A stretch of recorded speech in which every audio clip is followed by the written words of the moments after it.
Hello there, welcome back. I've got a very exciting video for you today. A couple of days ago I got the chance to speak to Jonny of the YouTube channel Jonny Talks Bundesliga. It's an English language channel all about the Bundesliga, all about German football. I'll post a link down below so that you can go and check it out yourselves. But I got a chance to do this first collaboration with Jonny. Lovely bloke, great channel, and we talked about German football.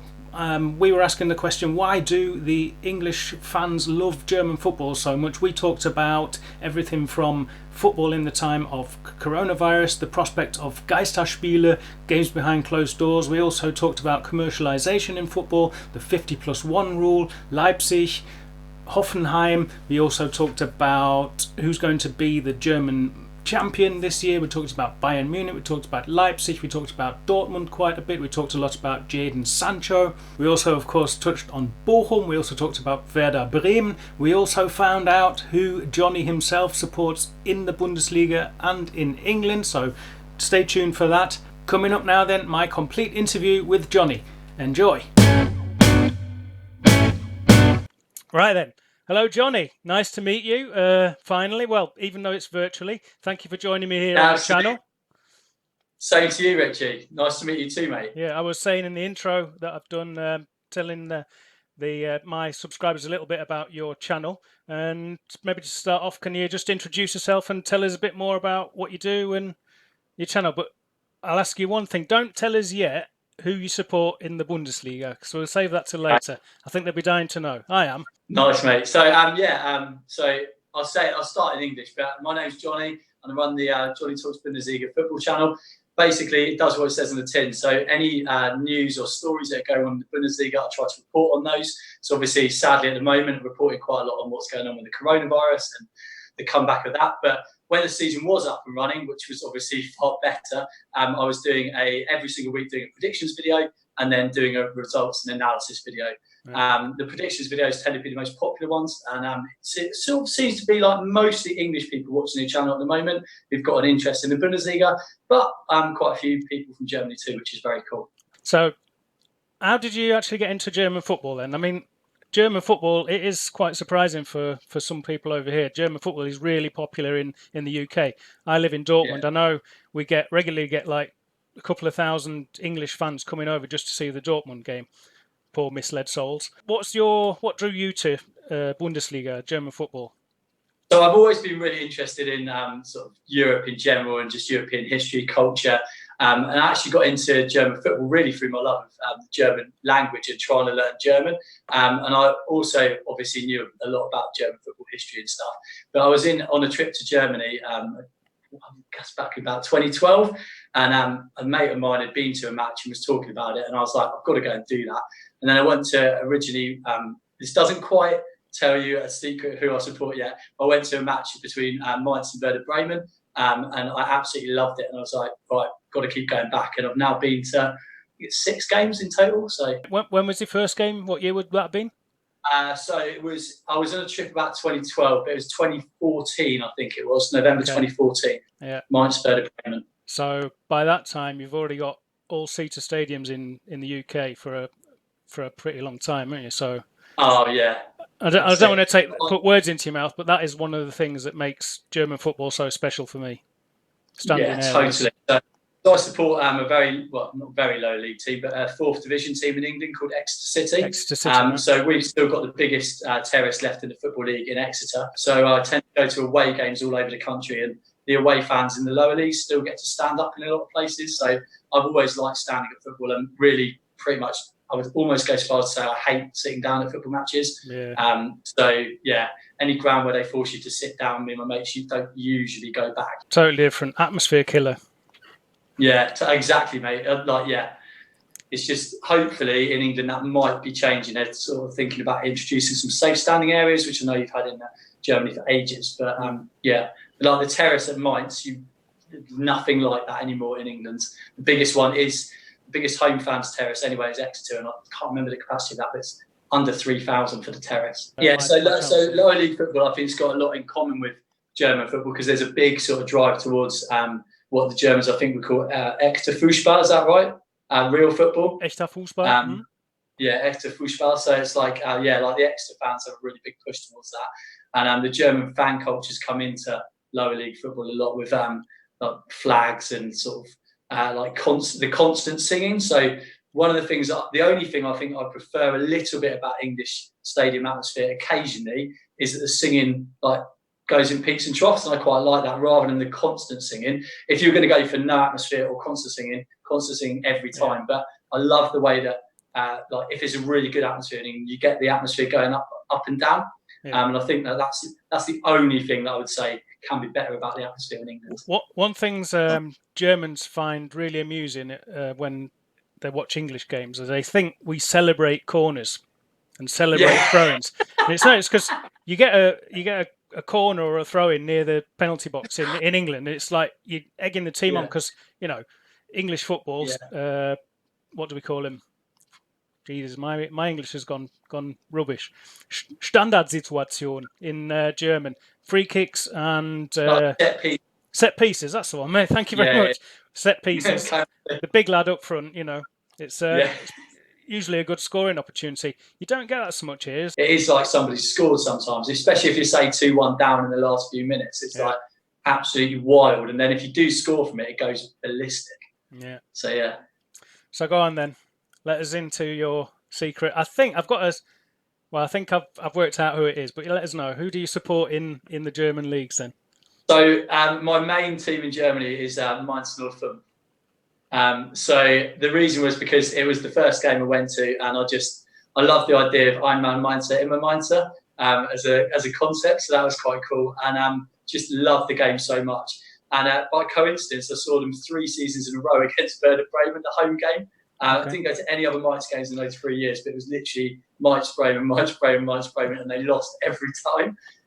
So then me and my mates had a pact to go and watch Werder Bremen, and we watched them against, who did you see them? Fortuna Düsseldorf, and that was absolutely brilliant. So those are my 2 teams that I've got a soft spot for. I do also, much to your dismay, I'm sure, I also love watching Dortmund, particularly because of the Jadon Sancho connection, because I genuinely think like his development has been so much better playing in Germany, because he would have been destroyed by the English media. Definitely. Like, it fascinates me because genuinely this season, like people who don't follow any German football are like, oh, he's having the best season ever. He is. The stats are unrivaled, and some of it has been phenomenal. But there was a spell where he was playing atrociously. Actually, like the way he was playing was so poor, but then he managed to get out the end of it and start scoring goals again. So his whole season stats look unbelievable. But there's about 5 games where he was poor, and if he'd been like that in England, he would have been crucified by the press. It would have taken a lot to get over that. To be honest, I'd like to see a lot more young English players coming over to, well, it doesn't have to be Germany,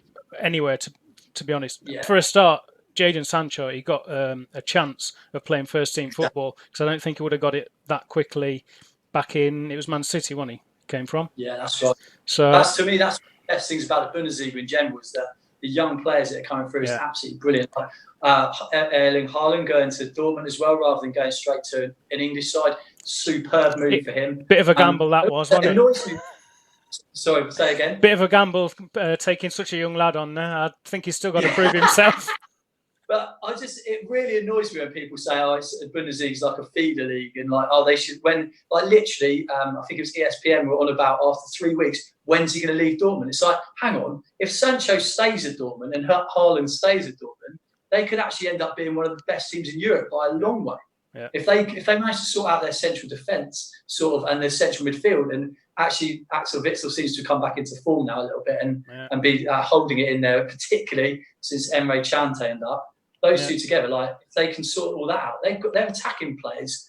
That's the best in Europe, isn't it? Before the season got interrupted, I honestly thought they were still in with a sniff of the championship. I think Bayern are going to, well, who knows if they're going to play to the end, but I think Bayern are favourites. I went to see him just once this season, and I did enjoy it, and I was obviously rooting for Jadon Sancho. And I was rooting for Dortmund because they were playing against Leipzig. I support anyone against Leipzig. That's interesting. So would you prefer Bayern to win the league again, even if it's 8 in a row now? It would be. Would you prefer them to win the league to Leipzig as a first-time team? Oh, definitely, definitely. Because it's not. Is that non-tradition Verein? Is that right? Is that like the idea behind that? Yeah. Well, basically, you're familiar with the 50+1 rule? Yeah. They've bypassed it basically. If you ask my opinion, they have no right to actually be in the league because they break the rules. They don't break the rules, but they bypass the rules by basically having no members, hardly any members, like 12 members, and they charge, I don't know, hundreds and hundreds. It's a real symbolic thing. They don't let people join the club, so essentially it's being run by Red Bull, which is against the rules. I'm not even in favour of the relaxing of the rule for teams like Bayern, Leverkusen and Wolfsburg. I think that's wrong. I don't care how long they've been supporting them. I was going to say, so I can see the point, but those two particular teams, they've been in existence prior to the rule being invented, haven't they? Pretty sure the rule came in like late 1990s. I might be wrong on that. Could well be. But I was doing some research for the about the Hopp protest, and I sort of made a video on that, and that's actually been one of my most popular video actually, because like people in England really wanted to know what that was all about. I found that so fascinating. How this is another thing I love about German football: the rights and the wrongs of it aside, the Bayern Munich fans there were protesting in favour of the Dortmund fans. Yeah, like that. You just don't get anything like that over here. You never get that happening. I think, and Munich and Berlin putting up their stuff the next day again. Whether it's right or wrong, like that solidarity across the fans is just incredible. Yeah, we had the same thing, the two games in a row just after that incident at Bochum. We had the ultras with a banner at the home game. That got a bit of a mixed reaction from our lot. I'm a big fan, to be honest. I think the ultras movement is very important. The organised fans sticking up for the rights of the ordinary fan. Those days are gone in England. It's just like some and you never millionaire from Russia buys your club as a plaything and does what he want with it. And that's why so Hoffenheim fascinates me, the fact that it's my understanding of it at least, like their members voted to not have say anymore. So that their way of getting around the 50+1 was to basically their own membership voted to get rid of their 50+1. Right. Which obviously, like you can see, if I'm right on that, I'm pretty sure that's. I'm not sure how it came in, but I know the universal rule is that SAP or Hopp himself have been supporting the club financially for, I think it's 20 years, continually. If you prove your loyalty and your bond with the club over that time as an investor, then you're allowed to take a majority. So you can sort of understand it in the cases of Bayer Leverkusen and VfL Wolfsburg, because they're basically pretty much they say Werksverein, the factory club. They're actually the club that belongs to the company in each case. But Hoffenheim, have you seen where the ground is? It's just like some village out in the sticks. It's nothing. It's like I've seen some videos from outside of it, but I've not been there. No, but yeah. So it's such fascinating stuff though. And like as you said, basically you cannot get organised fan culture back once it's gone. You can, but it's really difficult. Like Exeter City is a trust-run club, so like Exeter Football Club is run by the fans or majority shareholder of the fans, which is great for a trust fund. But there's very few clubs like that, and they tend to have basically had to have gone pretty much bust in order to regenerate like that. And it's very difficult if you're in the higher leagues.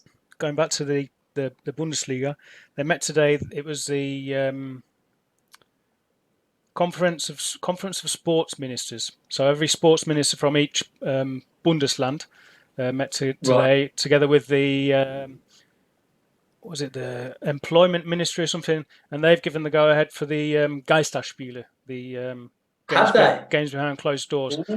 So it's independent politicians meeting tomorrow, the 30th. Tomorrow, that's it. I think we might get a decision tomorrow. What do you feel about that?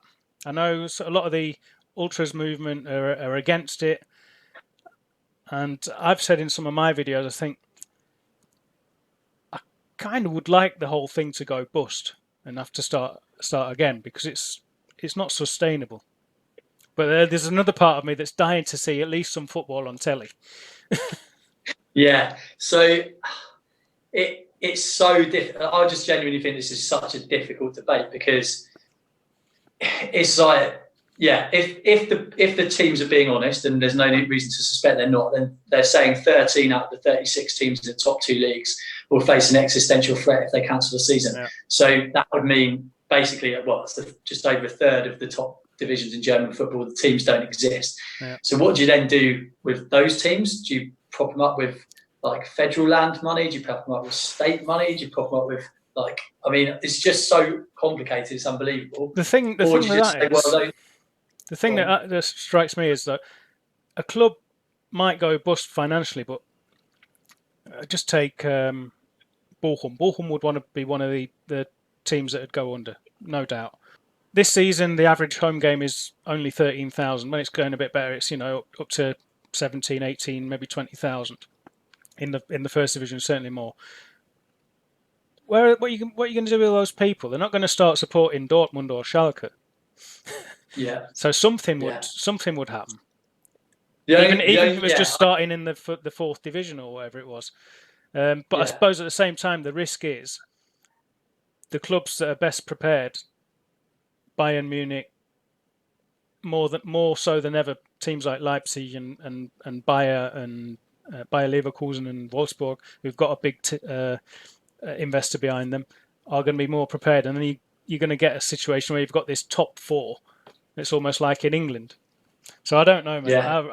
I'm like, I genuinely don't know, because football without fans, without supporters in the ground, is just not a thing. It's not football. No. So I like the fact that it's called Geisterspieler, because it's like it is there's no spirit. It would be keine Seele. Is that no soul? Just no soul to it whatsoever. It's funny actually, because Geist is also spirit. Geisterspieler ohne Geist. Yeah. I know what you mean. Yeah. But no. Yeah. And but at the same time, it's like, would you want a third of the league going bankrupt in order to not have a few months of contingency? I can see where the fans are coming from. I can see where the players, not everyone's coming from. But the one thing I would say is, if the Bundesliga does come back, certainly all of my mates have been contacting me because they know I love German football, just saying, like, who should I support? What are these teams like? What's going on? Who should I follow in Germany? What's been going on so far this season? So the international market for the Bundesliga will be like, which some people would say is great, and I'm sure some of the traditional Ultravics maybe would say, well, that's yet another death nail in German football. I don't know. So any inquiries, just tell them here. No, it's going to be weird, mate. It's going to be weird. As a short-term solution, I think a lot of fans will accept it, but I don't think there's a fear, I think, amongst some of the organised fan groups that it's going to prove that the TV money is more important than the paying fans paying on the turnstiles, so to speak. But it's not sustainable. People will watch football on TV without any fans for a few weeks, maybe the end of the season, but you're part of the show. The full stadium is part of the show. Nobody wants to watch. Yeah. Yeah, I mean, like the PSG Dortmund game, like it's just surreal. Watch it. I mean, it almost felt like a nothing game. Like the PSG players were going mental celebrating that. But it's like who's your mate? Like you could just literally hear the players going, yeah. It's like you can hear all the swearing on the bench. Yeah. And but Croatia, when Croatia had all the issues and had their fans banned in the Nations League last year, and there was just like it's just surreal. It is not football, but is it better than no football and saving several clubs from extinction?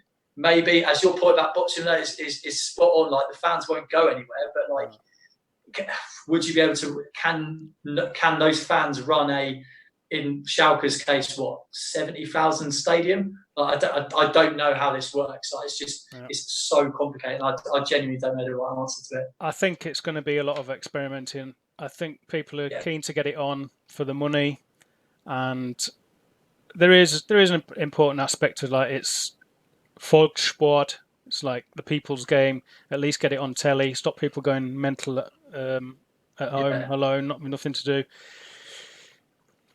We shall see. Did you say it's Geb Leute Hoff? Es Hopp? gibt, How do you say Hopp? Es gibt den Leuten Hoffnung. Es gibt den Leuten Hoffnung. Yeah. Oh yeah, you Yeah, wanted. man. If you we'll wrap up with a little bit of German then. If you've got anything prepared, anything you want to say? Nein, ich habe nichts prepared. Was ist prepared? Vorbereitet. Vorbereitet, aber ich hoffe, dass deutsche Leute können sehen, ich bin nicht ein typischer Inselaffe. Nicht der typische Inselaffe. Ja, wer spricht kein Deutsch und kommt nur für die Bier und so weiter. Aber ja, ich weiß, ich kann nicht fließend Deutsch sprechen, aber ich hoffe, ich kann meistens, was ich möchte sagen. Also ich verstehe auf jeden Fall, was du sagen willst. Ja? Und ich finde das Danke. richtig geil, dass du lernen willst.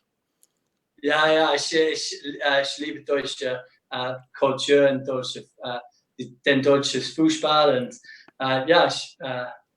Also ich finde es sehr, sehr nett Land und sehr, sehr, sehr nett Leute und Menschen. You don't have to convince me. I stayed here. ja, genau. I think we've covered everything that I wanted to cover in the interview. So thank you very much for doing this again. I shall post links to your channel down below. I shall also link that you've got the language learning channel as well. I'll put a link down there as well. For those of you that don't know, Johnny's not just got a Bundesliga channel, but he's got a language learning channel. So check that out as well. And yes, mate. We'll see you on YouTube. Danke, Richie, und nett zu kennenzulernen, man. Gleichfalls. Tschüss. Ciao. Ciao.